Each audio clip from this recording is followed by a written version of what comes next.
Hello friends, welcome to my YouTube channel. तो दोस्तों, आज इस वीडियो में जानेंगे कि मल्टी बैगर स्टॉक कैसे पहचानते हैं। अगर आप सोच रहे हैं कि मैं कोई अच्छा स्टॉक ढूंढूं जो मल्टी बैगर बन जाए इन फ्यूचर, ठीक है, क्योंकि वो भविष्य में ही बनेगा। आप सोचेंगे कि आज मैं लगा दूं कोई स्टॉक में वो मल्टी बैगर बन जाए, तो ऐसे मल्टी बैगर स्टॉक नहीं होता है। अगर आप सोच रहे हैं कि देखिए, पहले तो समझिए कि मल्टी बैगर स्टॉक होता क्या है। पहले देखिए, आपको लग रहा है कि ये स्टॉक बहुत अच्छा जाएगा, क्योंकि मल्टी बैगर बन सकता है। ठीक है, बन सकता है, लेकिन उसमें क्या क्या देखना पड़ता है आपको पता है? नहीं पता है तो मैं इस वीडियो में बताऊंगा। तो पहले समझिए मल्टी बैगर स्टॉक होता क्या है। देखिए, मल्टी बैगर नाम से ही आपको समझ में आ रहा होगा। मल्टी बैगर मतलब क्या है कि जो आपका पैसा को कई गुना तक बढ़ा दे।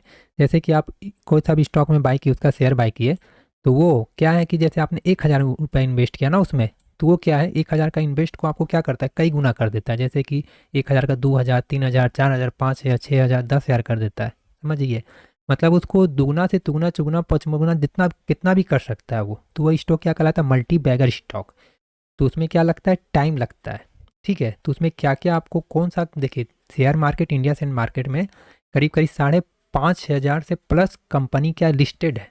ठीक है, तो उसमें से आपको देखिए, उसमें से आपको 5,000 प्लस, 5,500 प्लस कंपनी लिस्टेड है। ठीक है, 5,500 प्लस कंपनी क्या है आपका, लिस्टेड है शेयर मार्केट में, इंडिया वाला में। ठीक है, तो उसमें से आप कौन सा स्टॉक को चुनिएगा। देखिए, पहले जो बनना था पास्ट में वो तो बन चुका है, अब लेकिन फ्यूचर में कौन सा बनेगा आपको पता है? नहीं पता है। अगर आप बिगनर से, आपको कोई आइडिया नहीं है, तो उसमें क्या क्या देखना पड़ता है कि आप सोच रहे हैं कि मैं लॉन्ग टर्म के लिए इन्वेस्ट करूं और मेरा पैसा मल्टी बैगर हो जाए, मतलब बहुत, मतलब दुगना तिगुना चौगुना पाँचगुना कितना भी हो जाए। समझिए, मिनिमम तो दुगना मान के चलिए। समझिए, उससे ज़्यादा और चला गया तो और बढ़िया है, 3 गुना 4 गुना 5 गुना। तो मल्टी बैगर स्टॉक उसी को कहता है जो आपका पैसा को कई गुना तक बढ़ा दे। तो ये होगा कब, फ्यूचर में ही होगा। देखिए, पहले जो होना था स्टॉक का वो हो चुका है, लेकिन ऐसा नहीं कि अब नहीं होगा, अब भी होगा, लेकिन 5,000 प्लस, 5,500 प्लस कंपनी में इसमें से आपको कौन सा बनेगा अगला मल्टी बैगर। हो सकता है 10 बने, 20 बने, 50 बने, 100 बने, 500 बने, कितना ही बन सकता है। तो उसमें से आपको क्या क्या देखना पड़ता है, समझे, उसमें से क्या क्या देखना पड़ता है कि कोई सा स्टॉक कैसे वो मल्टी बैगर बन सकता है। समझ गए? तो उसमें क्या क्या देखना पड़ता है, इन्हें कि जुआ की तरह लगा देते हैं चलो इसमें उसमें, तो ऐसे नहीं होता है। समझिए, ठीक है। तो मैं आपको इस वीडियो में अच्छे से बताऊंगा, तो इस वीडियो को क्या करना है, आपको ध्यान से देखना है और समझना है। ठीक है, तो सबसे पहले तो समझ गए मल्टी बैगर स्टॉक क्या होता है, समझ गए।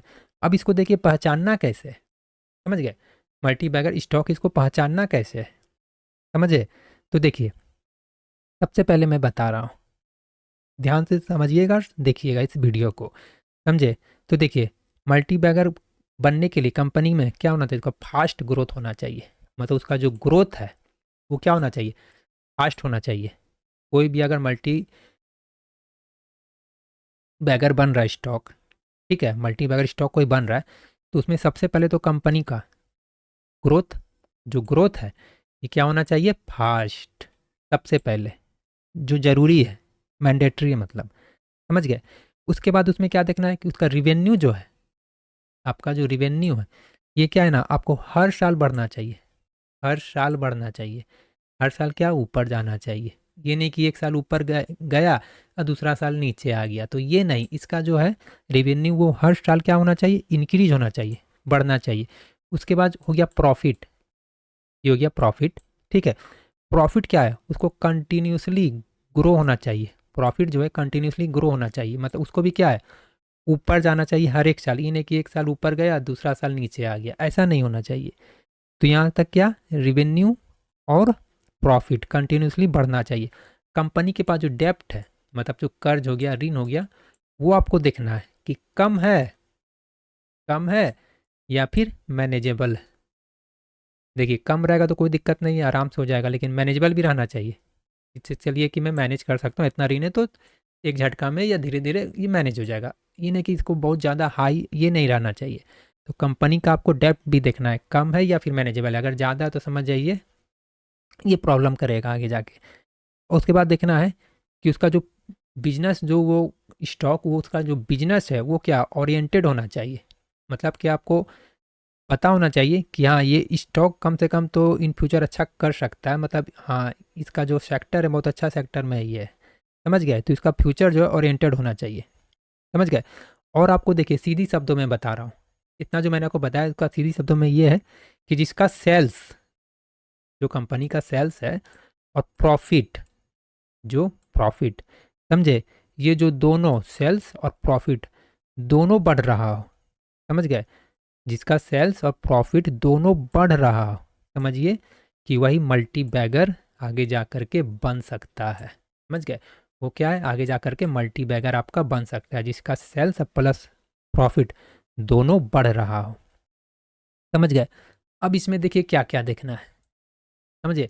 अब इसमें देखना है आपको पी रेशियो, पी रेशियो, समझ गए। तो देखिए मैं आपको यहाँ से किसी भी स्टॉक का एक ले लेता हूँ, मेरी तरफ से रिकमेंडेशन नहीं है, समझ गए, मेरी तरफ से रिकमेंडेशन नहीं है। चलिए मैं आपको यहाँ से एक एग्जांपल के तौर पे दिखाता हूँ और क्या क्या कंपनी देखना चाहिए। देखिए, चलिए मैं इसका ले लेता हूँ, समझ गए। ये सिर्फ एजुकेशनल तौर पे मैं आपको बता रहा हूँ, इसमें बाय सेल का रिकमेंडेशन नहीं है या कोई स्टॉक का कुछ भी, समझ गए। तो देखिए ये सब में आपको क्या देखना है, ये देखिए पी रेशियो, देखिए ये आपको दिख रहा है पी रेशियो, ये देखिए, ये टोटल आपको यहाँ फंडामेंटल में देखिए, मैंने बताया ना कंपनी का फंडामेंटल कैसा क्या होना चाहिए। तो देखिए ये स्टॉक है कोई कंपनी का, तो आप देख सकते हैं यहाँ पे इसका, देखिए। अब इसमें क्या क्या देखना रहता है, देखिए ये आपको पी रेशियो, ये देखिए कितना है 60, ये देख सकते हैं 60, 60 मतलब क्या, ये बहुत महंगा है, इसको कितना रहना चाहिए, अगर ये 40 से ज़्यादा है, देखिए पी रेशियो, ये अगर 40 से ज़्यादा हो गया, यहाँ देख सकते हैं 60 है, तो ये क्या है, महंगा है। इसको कितना रहना चाहिए, 10 से 15 के बीच में रहना चाहिए, या सॉरी 10 से 25 के बीच में रहना चाहिए। इसको रहना चाहिए था 10 से 25, इसको 10 से 25 के बीच में रहना चाहिए। ये कितना 60, समझ गए, मतलब 40, मतलब ये 40 से ज़्यादा हो गया तो ये क्या हो गया, महंगा हो गया ये, समझ गया। तो यहाँ भी कितना सारा 60, तो इसका क्या देखना चाहिए, कंपनी का पी रेशियो, समझ गए। तो मतलब 10 से 25 के बीच रहना चाहिए, यहाँ 60 है, तो मान के चलिए ये बहुत महंगा है, समझ गए। मैं आपको सिर्फ एडुकेशनल तौर पे बता रहा हूँ, तो मैं कहते हैं बाय सेल का रिकमेंडेशन नहीं है या कोई स्टॉक का बुराई या भलाई नहीं है, समझ गए। ठीक है, तो ये आपको क्या हो गया, ये आपको बहुत महंगा आ गया, पी रेशियो देखना चाहिए फंडामेंटल में, समझ गए। अब देखिए, अब इसमें आपको क्या रखना चाहिए, मतलब क्या डिपेंड करता है, सिर्फ आपको पी पे डिपेंड नहीं रहना चाहिए, समझ गए, पी पे आपको डिपेंड नहीं रहना चाहिए, और भी इसमें कंपनी का देखने का रहता है। जैसे देखिए कि मान के चलिए पी बी रेशियो है, पी बी रेशियो है, सिर्फ ये अगर महंगा है तो इसके चलते ये नहीं कि ख़राब हो गया, ऐसा कुछ नहीं है। देखिए आपको टोटल सब कुछ देखना है, समझे। पी पी बी रेशियो देखिए, अब देखिए ये आपको पी बी रेशियो, यहाँ देखिए पी रेशियो हो गया, ठीक है। अब देखिए पी बी रेशियो, ठीक है। अब पी बी रेशियो कितना रहना चाहिए, ये आपको कितना रहना चाहिए, ये रहना चाहिए आपको 1 से 3 तक, ये आपको 1 से 3 तक रहना चाहिए। ये देखिए कितना है, 37 है, समझ गए। और अगर बैंक्स या फिर आपको फाइनेंशियल सेक्टर का कोई स्टॉक्स है तो उसमें कितना रहना चाहिए, कम से कम 1 से 2 रहना चाहिए, उसमें रहना चाहिए आपको 1 से 2 रहना चाहिए, ठीक है। और यहाँ देख सकते हैं 37 है, मतलब मान के चलिए कि अगर 4 से अगर ये ज़्यादा हो गया, 4 से अगर ये ज़्यादा हो गया, 4 से, तो ये क्या हो गया, ये भी यहाँ पे महंगा हो गया, सीधी सी बात है। तो मतलब इस समय क्या करना है, तो आपको वेट करना है, सीधी सी बात है। महंगा है, आप महंगा में क्यों लेंगे, महंगा में क्यों लेंगे, हो सकता है ऊपर से इसका प्रॉफिट बुकिंग हो जाए, कुछ भी हो सकता है। अब देखना है डेप्ट कंपनी का, समझ गए। ये देखिए डेप्ट, जो जो मेन मेन है वो मैं आपको बता रहा हूँ, देखिए डेप्ट देखिए, समझिए, ये देखिए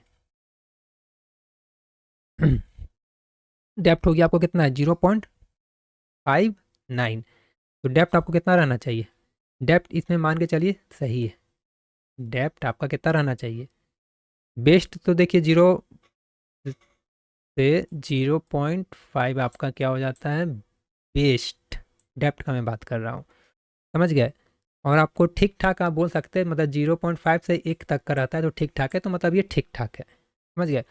अब रिस्की कब हो जाता है, जब 1.5% से ऊपर हो जाता है, एक से सॉरी 1 से 1.5% से अगर ऊपर हो जाता है, तो 1 से 1.5% से अगर ये ऊपर चला गया तो ये क्या होता है, प्रॉब्लम वाला बात, समझिए। ये तो हो गया। अब देखिए आर ओ ई, देखिए आर ओ ई, आर ओ ई में क्या देखना आपको, 20 के आसपास है तो एक्सीलेंट, 20 प्लस एक्सीलेंट, लेकिन यहाँ 62 है, तो आप समझ जाइए कैसा है, समझ गए। अब देखिए एक्सीलेंट है कितना, 20 प्लस, यहाँ 62 है, समझे। अब अच्छा कब रहता है ये, 15 से 20 तक अच्छा है। जो वीक हो गया 10 से नीचे हो गया, तो ये 62 है, तो मान के चलिए कि एक्सीलेंट है, मतलब अच्छा है आरओई। समझ गए। ईपीएस देखिए यहाँ पे कंपनी का ईपीएस, ये कितना रहना चाहिए, ये ग्रो पे डिपेंड होता है, पॉजिटिव और ग्रोइंग पे ये क्या रहता है, डिपेंडेंट रहता है। समझ गए।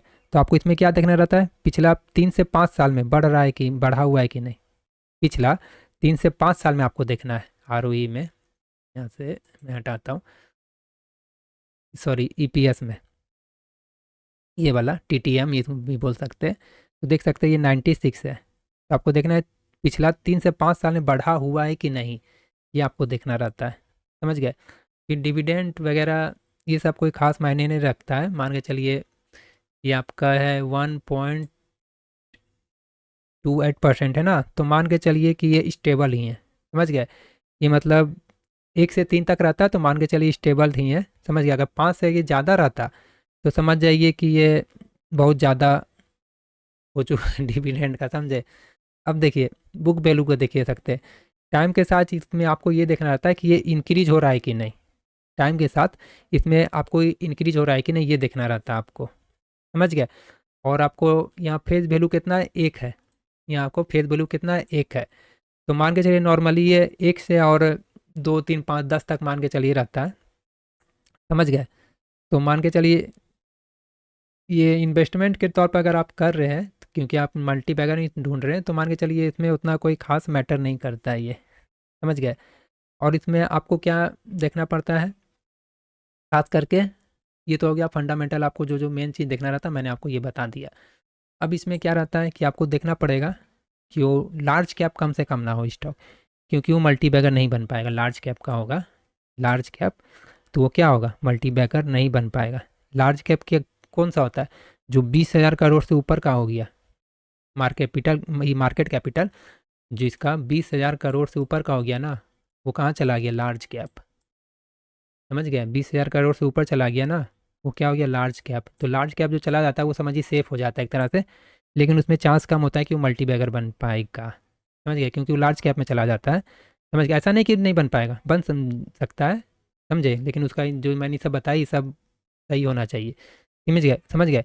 और जो मिड कैप जो रहता है, लार्ज कैप में कितना हो गया, अब मिड कैप में देखिए क्या रहता है, मिड कैप जो रहता है, मिड कैप का कितना रहना चाहिए, 5,000 से 5,000 से अगर 20,000 तक का है तो वो क्या होता है, मिड कैप में आ जाता है। समझ गए। मिड कैप में आ जाता है। और स्मॉल कैप कौन रहता है, स्मॉल कैप जो आपको 5,000 से नीचे का रहता है। समझ गए। तो इसमें क्या रहता है, हाई रिस्क, रिस्क हाई रहता है, क्योंकि ये स्मॉल कैप है।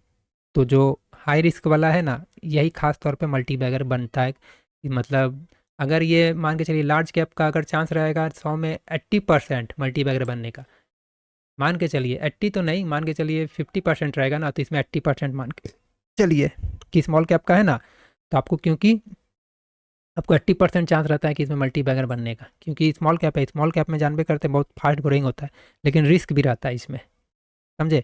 रिस्क हाई तो रिटर्न हाई, इसमें क्या रहता है, रिस्क आपका कम है तो रिटर्न भी कम है। और इसमें मीडियम मीडियम मिड कैप में है तो मीडियम, सीधी सी बात है। समझ गए। तो उसमें मैंने आपको बता दिया आरओई कितना रहना चाहिए, आरओई, पीबी, डेप्ट कितना रहना चाहिए, ईपीएस कितना, डिविडेंड वाला ये बता दिया, फेस वैल्यू बता दिया। समझ गए। तो आप किसी भी इसका स्टॉक में देख सकते हैं टोटल में होगा। देखिए ये था इसका, देखिए इसमें जाइए, देखिए इसमें जाइएगा, इसमें भी देखिए नीचे होगा। देखिए पी रेशियो देखिए इसका 18 है, पीवी रेशियो देखिए 2.90, इंडस्ट्रीज पी देखिए, डेप्ट देखिए कम है, आरओई देखिए, ये देखिए विप्रो का है ये, देखिए ये आपको टोटल दिया हुआ है, रिवेन्यू भी दिया हुआ है, प्रॉफिट नेट वर्थ दिया हुआ है, मतलब टोटल आपका कितना ईयर बाय ईयर रिवेन्यू देख सकते हैं, प्रॉफिट यहाँ दिया है दिसंबर से, क्वार्टरली भी दिया हुआ है, आपका ईयरली भी दिया हुआ है, तो ये सब आपको देखना पड़ता है। समझ गए। अब देखिए उस और क्या क्या देखना पड़ता है मल्टी बैगर में, और आपको देखना पड़ता है कि ये जो सेक्टर है, आपने जो मल्टी बैगर सेक्टर जो आप स्टॉक ढूंढ रहे उसका फ्यूचर सेक्टर कैसा है, मतलब कौन सा सेक्टर, बहुत सा सेक्टर रहता है ना, तो डिपेंड करता है आप कौन सा सेक्टर में लगा है। तो अधिकतर वही बनता है ना, जैसे EV related, electric vehicles related हो गया, समझ रही सब, एवरग्रीन हो गया, रिन्यूएबल एनर्जी हो गया, सोलर वगैरह सब हो गया, एआई हो गया, फिर टेक्नोलॉजी वाला हो गया, समझ गए। फिर आपका डिफेंस हो गया, डिफेंस रिलेटेड इंफ्रास्ट्रक्चर हो गया। तो ये सब क्या इन फ्यूचर अच्छा परफॉर्मेंस करेगा, ये तो आपको पता है, एवरग्रीन है ये सब, ये जो टोटल है ये सब क्या है, ये सब चीज़ जाके आगे आपको मल्टी बैगर बनता है, समझ गए। कहने का मतलब जिसका फ्यूचर ब्राइट होता है वही स्टॉक क्या बनता है, लास्ट में जा के रॉकेट बन जाता है, मतलब मल्टी बैगर बन जाता है रॉकेट, समझे। यही सब होता है। इसमें कौन कौन सा आपको देखना रहता है, कौन सा इलेक्ट्रिक व्हीकल्स हो गया, जैसे आपको रिन्यूएबल एनर्जी हो गया, एआई टेक्नोलॉजी हो गया, डिफेंस हो गया, इंफ्रास्ट्रक्चर हो गया, और फार्मा वार्मा भी आप ले सकते हैं, समझ गए। अब उसमें देखना क्या रहता है कि प्रमोटर का जो हिस्सेदारी है स्टेबल है, प्रमोटर जो रहता है, अब देखिएगा प्रमोटर भी रहता है, तो प्रमोटर का उसमें होल्डिंग कितना है, उस स्टॉक का शेयर में इसका होल्डिंग कितना है, वो बढ़ रहा है, वो बढ़ रहा है, या स्टेबल है, या फिर घट रहा है। घट रहा है तो समझिए दिक्कत वाली बात है। हाँ, अगर स्टेबल है तो सही है, या फिर बढ़ रहा है तो और चलिए अच्छा है, समझ गए। और उसमें आपको देखना रहता है जो मैनेजमेंट रिकॉर्ड है, पास्ट में अच्छा था, मैनेजमेंट जो रिकॉर्ड है वो पास्ट में अच्छा था कि नहीं था, समझे। यही आपको देखना रहता है। कंपनी क्या है, कंपनी जो है या ट्रांसपेरेंसी फॉलो करता है कि नहीं, या कहीं कोई झोल झाल गड़बड़ उड़बड़ तो नहीं कर रहा है ना, ये सब भी देखना रहता है। अच्छा मैनेजमेंट अगर है तो मान के चलिए उसका फ्यूचर क्या है, सेफ रहने वाला है। अच्छा अगर मैनेजमेंट है तो समझ रहे कि फ्यूचर भी अच्छा ही सेफ रहेगा। अब आपको इसको चार्ट में भी देखना है, ये सब तो आप देख लिए, फंडामेंटल देख लिए। अब आपको क्या देखना रहता है, चार्ट में देखना है, समझे। चार्ट में क्या देखना है मैं आपको बताता हूँ, इसका लॉन्ग टर्म में, चार्ट में जैसे मैं यहाँ से इसको, रिकमेंडेशन नहीं है, बस मैं आपको एडिशनली तौर पे बता रहा हूँ, ठीक है। अब आपको तो लॉन्ग टर्म के लिए कर रहे हैं, समझ गए, लॉन्ग टर्म के लिए कर रहे हैं, तो सबसे पहले तो आपको टाइम फ्रेम 15 मिनट और आधा घंटा से नहीं देखना होगा, कम से कम 1 डे और 1 वीक और 1 मंथ का देखना पड़ता है, समझे। तो यहाँ पे देखिए आपको, चलिए वो डे में कोई खास फ़ायदा नहीं होगा, 1 वीक का लगाता हूँ, समझे। 1 वीक में देखिए लॉन्ग टर्म में ये अप ट्रेंड है कि नहीं, लॉन्ग टर्म में ये अप ट्रेंड है कि नहीं, ये फ़िलहाल तो अप ट्रेंड नहीं दिख रहा गाइज, लेकिन ये एजुकेशनली तौर पे है, तो मेरी तरफ से बाय सेल का रिकमेंडेशन नहीं है। यहाँ इतना जो पीवीटी इसको मैं फ़िलहाल हटा देता हूँ, ये कन्फ्यूज हो जाएंगे, ठीक है। ये देखिए लॉन्ग टर्म में देखना आपको ये अप ट्रेंड है कि नहीं, अप ट्रेंड ऐसे होगी, अप ट्रेंड, समझ गए। ये फिर क्या है, यहाँ अप ट्रेंड से देखें अपना अपर मतलब हाई से, लाइफ हाई से, लाइफ हाई से यहाँ देख सकते हैं नीचे आ चुका है। ये मैं आपको एडुकेशनल तौर पर बता रहा हूँ, तो इसमें आप इसमें मत समझिएगा, बस मैं आपको बता रहा हूँ। आपको क्या देखना रहता है कि ये जो है उसका जो अप ट्रेंड मतलब क्या है, ऐसे वाला ट्रेंड, ऐसे वाला, ऐसे का ट्रेंड रहता है अप ट्रेंड का।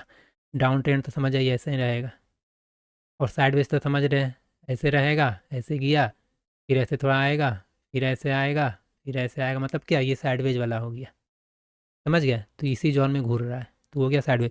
तो क्या देखना रहता है, अप ट्रेंड देखना है कि वो अप ट्रेंड में है कि नहीं, समझ गए। अब उसको सपोर्ट रेजिस्टेंस आपको पता ही है, सपोर्ट रेजिस्टेंस, ठीक है। यहाँ मान के चलिए रेजिस्टेंस सपोर्ट, सपोर्ट रेजिस्टेंस, तो मान के चलिए ये आपका रेजिस्टेंस है, तो ये हो जाएगा सपोर्ट, ठीक है। तो ये जो सपोर्ट है इसका रेजिस्टेंस ही है, तो इसका ही रेजिस्टेंस ही हो जाएगा। लेकिन जब ये रेजिस्टेंस यहाँ तक आ गया तो ये क्या हो जाएगा, फिर सपोर्ट का काम करने लगेगा। अब इसका सपोर्ट कौन है, ये वाला है। अब ये जब सपोर्ट है तो ये कौन हो जाएगा, इसका फिर रेजिस्टेंस हो जाएगा, समझ गए। तो जो सपोर्ट है रेजिस्टेंस का काम करता है, रेजिस्टेंस सपोर्ट का काम करता है। अब जैसे ये रेजिस्टेंस है तो इसके नीचे ये सपोर्ट है, लेकिन इसके ऊपर भी तो जो है ये फिर रेजिस्टेंस रहेगा। अब ये क्या आएगा, ये सपोर्ट का काम करने लगेगा, तो ऐसा ही रहता है। तो आपको ये भी देखना है कि ये स्ट्रॉन्ग ब्रेकआउट मतलब वॉल्यूम के साथ है कि नहीं, समझ गए। अब जैसे रेजिस्टेंस के पास में है तो आपको देखना है कि ये ब्रेकआउट करेगा कि नहीं, यहाँ पे ब्रेकआउट करेगा कि नहीं, ये आपको देखना रहता है। ये नहीं कि यहाँ से अगर ब्रेकआउट कब करेगा, जब देखिएगा वॉल्यूम रहेगा तब।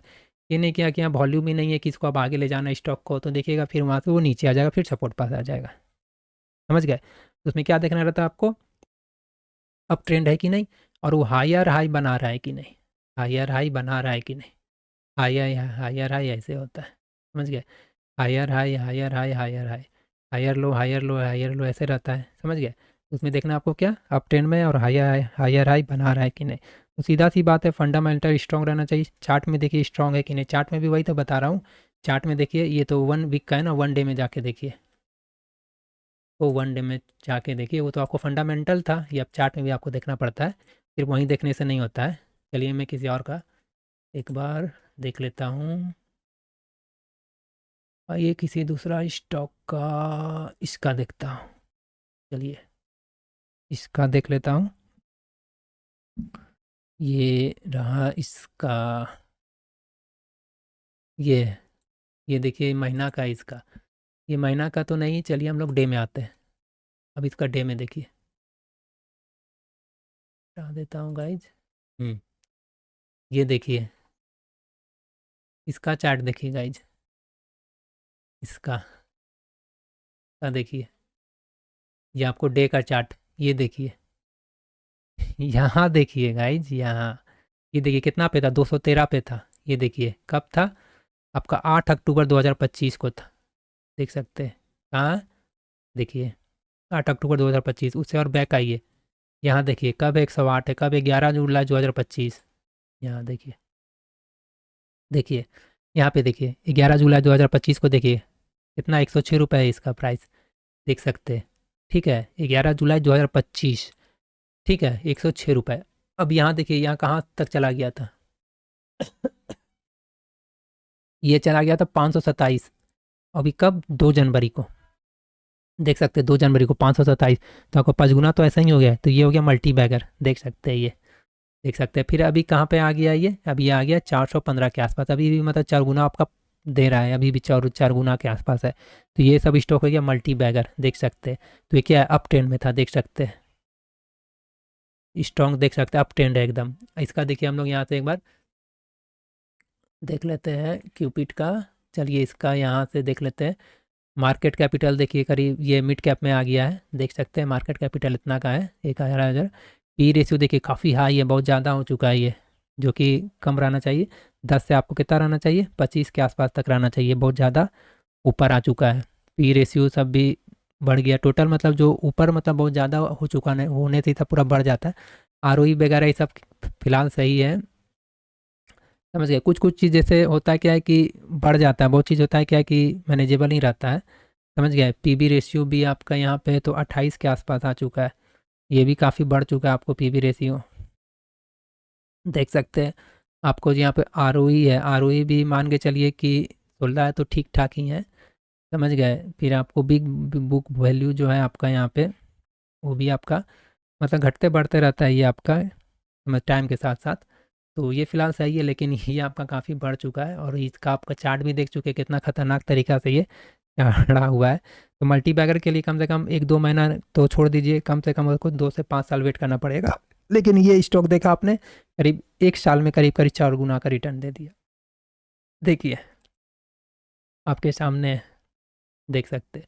तो आपने इसमें 1 लाख रुपए लगाया होता ना, तो आपका पहले तो 5 लाख कर देता है यहाँ से 1 साल में ही। देखिए ये देखिए 26 दिसंबर 2023 को देखिए, 26 दिसंबर 2023 को देखिए, यहाँ पे देखिए, यहाँ पे ये है आपका 22 दिसंबर का, या चलिए 1 जनवरी का ही चार्ट में देखिए, 1 जनवरी 2024 को, ठीक है, ये है 45 रुपये पे, ठीक है, यहाँ पे देखिए 45 रुपये है, देखिए ठीक है, 1 जनवरी। और आज का डेट में 45 रुपये से आज का डेट में देखिए कहाँ चला गया ये, देख सकते हैं 30 जनवरी को, देख सकते हैं 405, तो के गुना कर दिया, आप कुछ कैलकुलेट कर सकते हैं, देख रहे हैं कितना चला गया। ये सब हुआ मल्टी बैगर स्टॉक आपका, देखिए कितना, इसका आप चार्ट भी देख सकते हैं किस तरह का गया है, हायर हाई हायर हाई गया, अप ट्रेंड में ही गया है।